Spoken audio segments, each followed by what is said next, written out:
Hey, and welcome back to Perceptual Wear. My name is Chris, and this is Ali. I just want to give an update that I haven't released anything for a while, and I thought, well, what I'd like to do is actually pull something out. I've been thinking that if you're not producing something or you're not doing what it is, it's very much like hidden keys and potential, and you can have all the keys in the world, but if they're not plugged in and you're not producing anything, then it's not being released into the world. And I think if you're not producing content, Gary Vee talks about this, it's the fear that a lot of people don't actually produce that's holding them back. And I think there's something in that. Thank you. I think that there's something in that. And it's a bit like a jacket as well. A jacket that you put on is no good in the car if you're not going, so we're off. And I think not until you get started and producing things do you actually realize the benefit. And sometimes perfectionism or feeling stuck or getting going is the most difficult thing. And if you've ever felt like that, whether it be paralysis analysis, whether it be, I don't like that term, but the idea that you're cornering off all the risks and issues that can manifest in terms of getting all the gear, which I've certainly started. You get all the gear, and all this is just an iPhone, right? iPhone in a car, and a nice day, some good conversation, and having a conversation that's worthwhile. And I think this is one. So what this is about, I think, is like a car, and you're getting going. Sometimes you don't need to worry about you need to know a direction that you're going, absolutely, but just get to the first mile, get to the first step, produce the first thing. And I think if you're not doing it and you're not producing things of value, then over the time, I think for me at least, the consequence of that is that you're not expressing yourself. And I think that is the bigger thing. And that over time is you're not giving yourself a voice, and you're not giving yourself evidence in the face of all things that you're producing things, right? And so a lifetime of that, I think, is a lifetime of regret. One of the five, I think the 5 regrets of the dying is, people not leading a life that was good for them, or that they chose, rather than a life that was chosen by others. I think I butchered that comment, but the idea is that did you lead a life that was authentic to you, not one that others expected of you. I wish I hadn't worked so hard. I've been to a couple of funerals of late, and they certainly didn't say this guy worked so hard. I think the contribution and definitely what you're giving back, but I think if this doesn't have to be work. This doesn't have to be painful by nature, right? And I think a lifetime of doing that is a lifetime of regret. It's painful and it's awkward. Ali Abdul talks about joyful productivity, or that you're doing things that you're enjoying. And a lot of people speak about hobbies when they turn into things that are difficult and painful. They're no longer things that they enjoy. It becomes the work. Or YouTubers or people that have started out, whether it be photography, and it turns into something then requires money, or YouTubers with sponsors and agreements. The reasons that they started are not the reasons that that where they are now, and a lot of people burn out because of that reason. So I think if you're not producing things, then that's got its own thing. If you don't like it, whether that be procrastination, you're putting off things that are difficult, maybe the standards are too high, maybe you're demanding the need to be special, right? External validation. What are people going to say?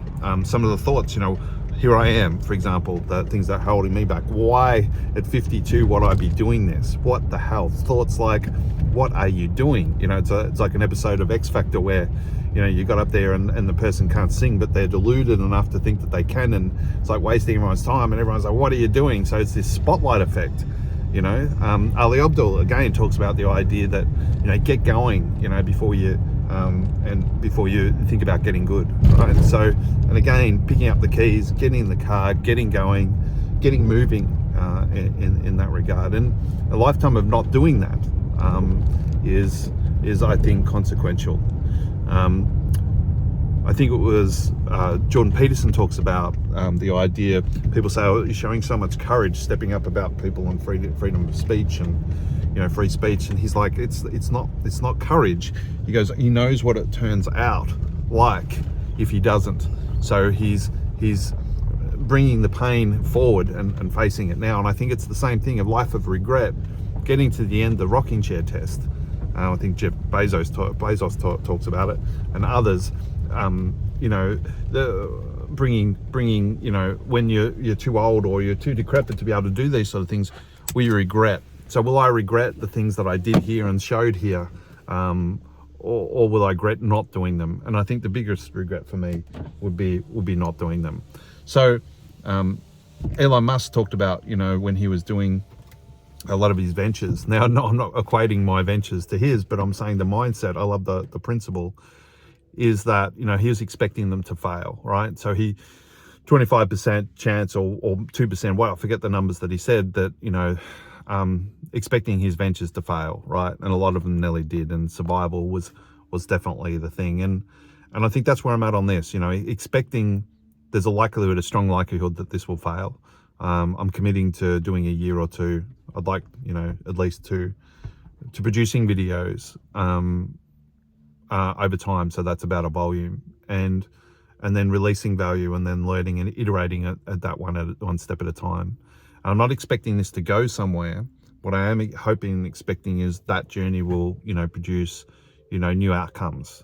For example, just new skills, new mindsets, new ways of doing things, and moving forward, putting the keys in the car and going on that adventure.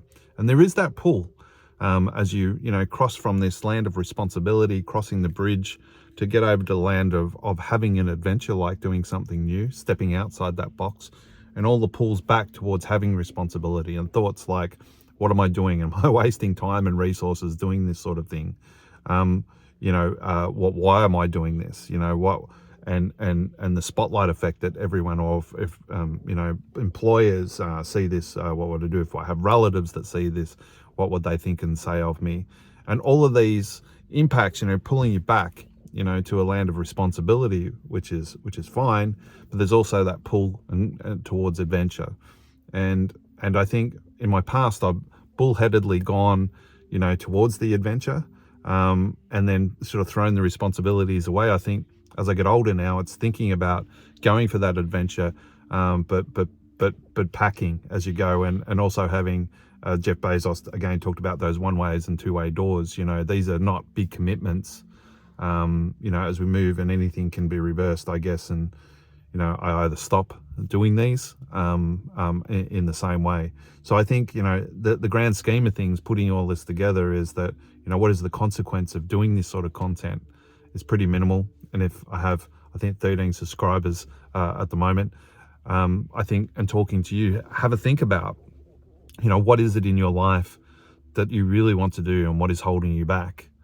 There's a great YouTube guy, I forget his name, English guy, talks about, and he wanders around and he asks people, what is it that you really want to do?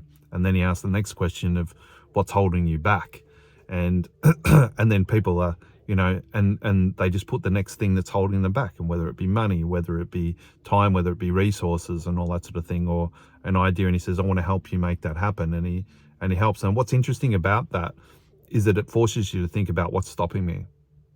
So I think for this example, what was stopping me is putting a thing together, is I came up with so many different reasons and excuses that it was one thing, whether it be lighting, whether it be a setup, whether it be a script, whether it be whatever. And this is just a reminder to go raw, and to use an example, pull out a phone and start recording, and focusing, on the process. So what is it that you've got in your life that you really, really want to do? And what's stopping you? Have a think about that. What's stopping you? So with that, it's time to go on the adventure, and think about, and leave any comments, thoughts of things that that you want to be doing, and what's holding you back. Chris out.